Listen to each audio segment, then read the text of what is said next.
Hello and welcome back to the Karma Stories podcast. I'm Rob and I hope you are having a wonderful day today. Today I have 5 stories for you from the Malicious Compliance subreddit. The Karma Stories podcast is published to all major podcasting platforms, and you can also read along on YouTube under our @Karma Stories podcast handle. Alright, on to the stories. Let's jump right in. This story comes to us from Appropriate Rip 9996. Make this pack of beers fit in that fridge. They don't fit. We were going camping 40 years ago. We had a pop-up trailer with a built-in mini fridge with a sink and cooktop. My dad said, "Put these beers in the fridge." I took the beers. I don't remember exactly, but I think it was a 12-pack of long neck glass bottles. I opened the fridge and put the beers in. They didn't all fit. I put them all upright. I guaranteed that the door could close and that none would fall out when you opened the fridge. There were some in the door where condiments go. It was pretty full. I reported back. They were angry when they heard that they didn't all fit. They commanded that I go back and put all the beers in the fridge and not to come back until that was done. Could the beers be on their side with the fridge door still closing and I could stack them up? No. Could I put beers that are upside down with the beers that are right side up? It wasn't stable. I worked at it for a while since I didn't have a time limit. I liked geometry. I'm good at math. I like puzzles. Still, it could not be done. I was satisfied that volume of the beer challenged the volume of the fridge, and that there were possible alternative unstable stacking methods that could get some more bottles in there, but woe to anyone who opened the fridge, because the cascade of beers would be impressive. Feeling confident, I reported back that the request could not be done. They were enraged. It strikes my adult self that I should have just reported victory and hid the other beer somewhere else in the camper until there was room in the fridge. Maybe I should have drank the ones that didn't fit. I was young though. Didn't think of that. They were so mad. I had to go back and fit them all in the fridge. Okay then, I went for an unstable arrangement of beers and worked at it for some time until I could just slam the door closed in time to form a seal. Eventually, they opened the booby trap door. The camper was not level. As the door opened, the beers all rolled out of the fridge in a rush for the open door of the camper, like salmon jumping free when the dam is released. But they crashed in pools of broken glass and beer on rocks. My dad caught a few like an Alaskan bear on the river. He got like 2 in each mitt. I expected to be yelled at again, but no. Strangely, the worst of it was reporting the news that they didn't fit and not the aftermath of the Great Beer Migration. Jumping down to the comment section on this one, there's one from a user called rjack151. It says, "I thought you were going to dump the beer into a container that fits in the fridge, resulting in flat beer when they went to drink it." OP responded and said, "Another good idea." Does anybody else feel like OP's dad was already 3 sheets to the wind before he told OP to put them all in the fridge? Then OP's dad gets mad at OP because they couldn't fit them all in the fridge and sends them back twice to do it again and again. Parent of the year right here, dick. This story comes to us from Mr. Bones 6150. Boss didn't follow his own dress code. I worked for a popular fast food company. I won't say the name, but it can be recognized by the sound of a single bong in its jingle. Anyway, we are required to wear company brand shirts and must display the company logo on our bodies somewhere. Enter morning shift boss. I almost never see anybody from morning shift as I either work evening or closing, but due to layoffs, we needed a closing manager. He is incredibly nitpicky and hypocritical and only invokes the rules when it's convenient for him. Anyway, my attire that never got any write-ups or talks was a company shirt, company hat, an apron, and jeans. Boss walks up to me and talks to me about the dress code and my violations. Apparently, the rim of the shirt was too low. My apron wasn't allowed to have pockets. But the thing that really set him off was my jeans. He said I can't have them cuffed, and I either have to cut them to size or get new jeans that fit. I tried to explain to him that I have very wide hips, and jeans of my waist size are usually meant for big and tall people, and I couldn't find any jeans anywhere that had my leg length. He said, "Just cut them then." Later that week, he made everyone sign a pamphlet that basically says, "I understand the dress code and will follow it or face repercussions." Fortunately, this pamphlet had the company dress code written in the text. Everyone else just signed their name and moved on, but I took the pamphlet into the back office and took the time to read the whole thing. My boss came in and wondered why I wasn't working. I told him, "My father told me never to sign things without reading the terms first." "Just sign it," he replied. "I will, I just want to know what I'm signing my soul over for first is all." I'm guessing he thought what I said was funny as he chuckled and walked away. But then I saw it, my saving grace. Only dark blue denim, black jeans, or black pants, solid in color, are approved to wear as your company uniform. Pants and jeans should not touch the ground, have holes, fading, embellishments, or light washes. That's everything the dress code says about jeans. It said nothing that I wasn't allowed to cuff them. And it did say I have to wear a company apron too, which doesn't have pockets. But it never said I can't wear more than one apron. I proudly signed the pamphlet saying I fully understand the dress code, and I saw that my boss was the first person to sign it too. The next day, I came to work with my jeans cuffed, my company apron on, but I wore it backwards and my usual apron on regularly, and I did tuck in my shirt as that was the dress code. A few coworkers wondered why I had two aprons and still cuffed my jeans. I told them everything I'm wearing is to the letter up to dress code. When my boss finally called me into the office and said I would receive a write-up for insubordination and dress code violation, I told him nuh-uh with a cheeky finger wag. Everything I am wearing is up to code. I thought you knew that. You signed it too. I assume you took the time to read the terms of the dress code too.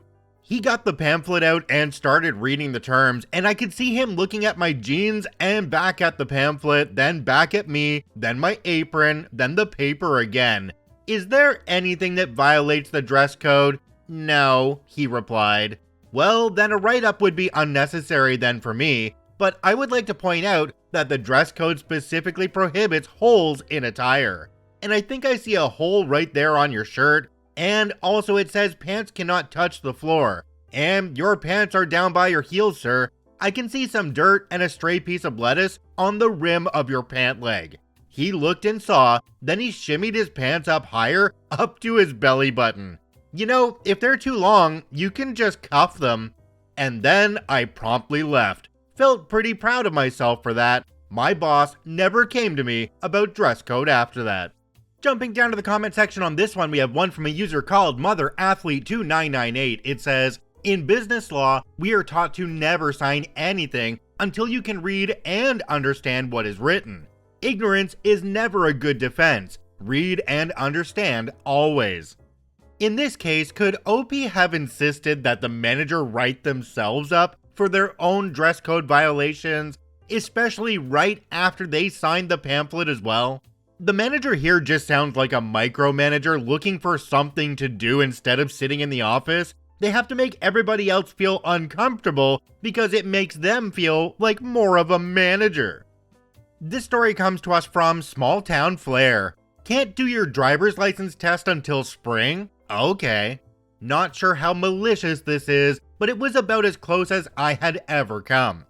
This took place back in the early 80s, long before graduated licenses. My birthday falls on Victoria Day long weekend, and just afterwards, I was able to write my 365 beginner's license.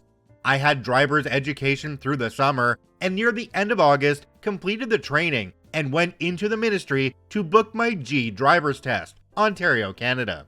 I came home and told my parents that I needed the car early Wednesday morning, and my mother put a stop to that right away, saying that she wanted me to have winter driving experience before I could take the test. So I clarified that I could take it in the spring.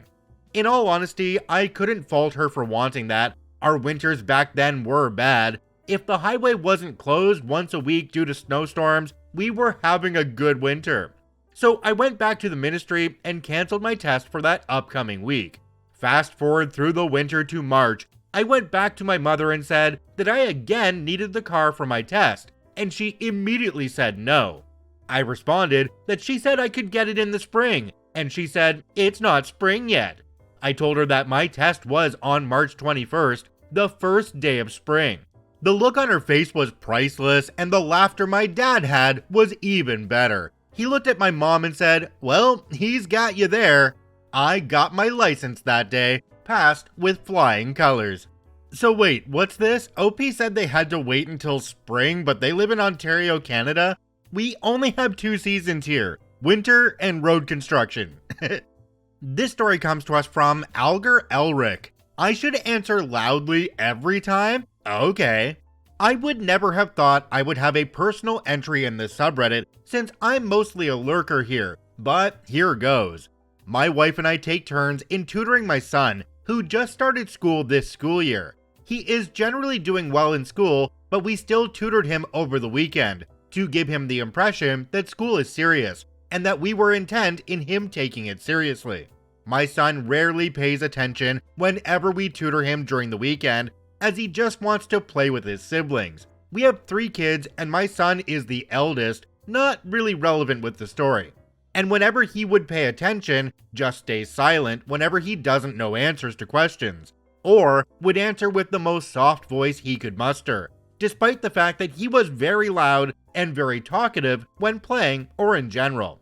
I would often scold him for this, and he still persists on doing this every time, the not answering and answering softly thing.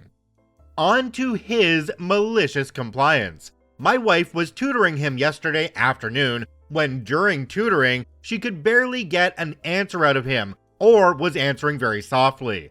My wife had had enough and finally scolded him for answering this way and asked him to answer loudly whenever someone would ask him a question.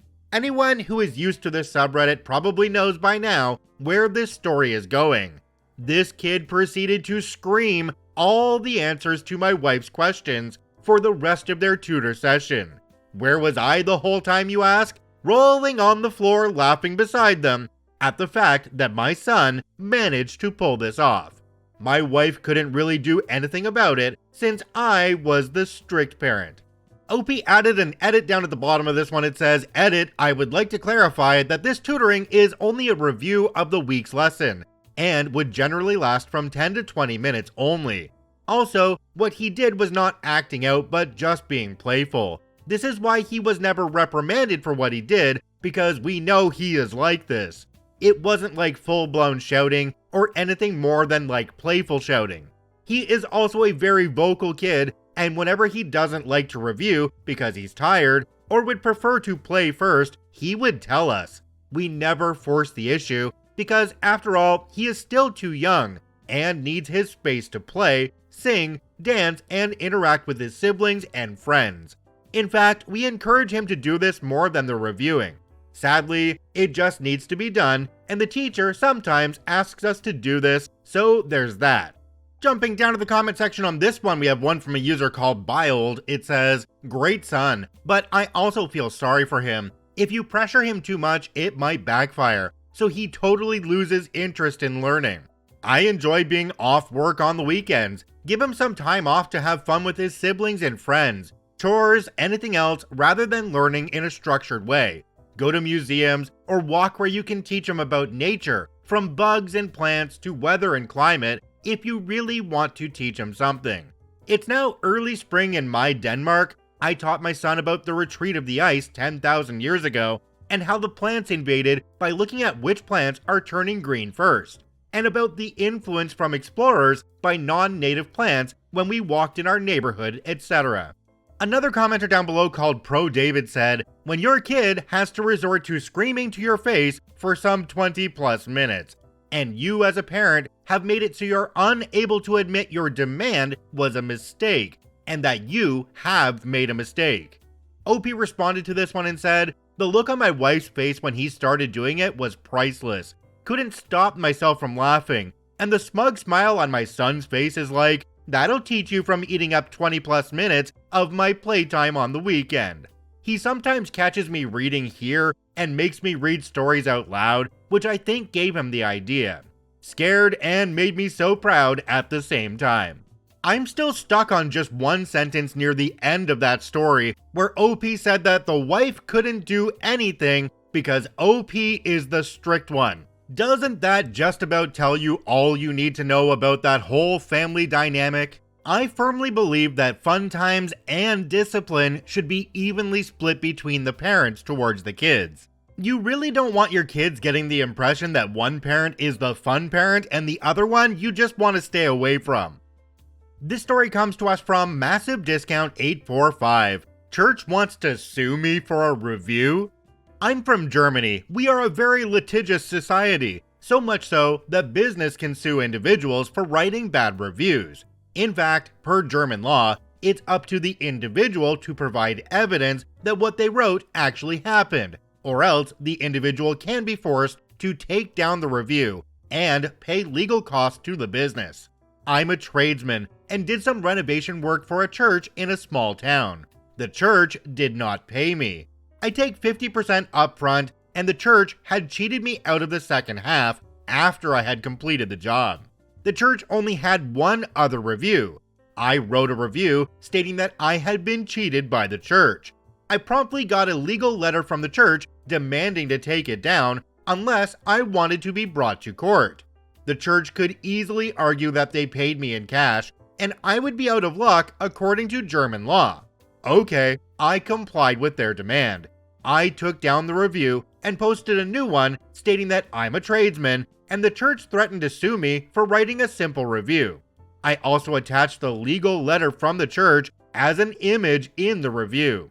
Fast forward a few months, I received an angry call from the clergyman. He said my review had caused several tradesmen to either ghost him or ask him for complete payment up front.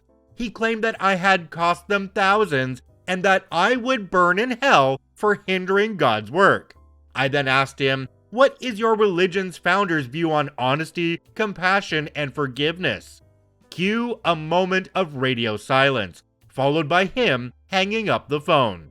No legal letter yet. Anyhow, I can now substantiate my review. Jumping down to the comment section on this one, we have one from a user called Rasmosis. It says, if they were going to claim that they paid you the last half in cash, I wonder how they were going to prove that. Where I live, with business transactions in cash, if you don't get a receipt from a cash register, you will get a handwritten one with the implicit purpose of documenting what was paid, when, and for what. I'd drag their holy butts to court if I were you. The church complained that OP was costing them thousands. Why? Because the other tradespeople suddenly wouldn't work with them and they couldn't stiff them out of the bills too? Is that how that works? OP, I would have updated that review with all of the information from that final phone call as well. If you enjoy daily Reddit stories, I encourage you to follow and add us to the favorites on whichever podcasting platform you enjoy the most. Also, if you're watching and listening on YouTube, make sure to hit that subscribe button and drop a like on the video. It really helps us out. I thank you for watching and listening. I hope you have a wonderful day, and we'll see you tomorrow.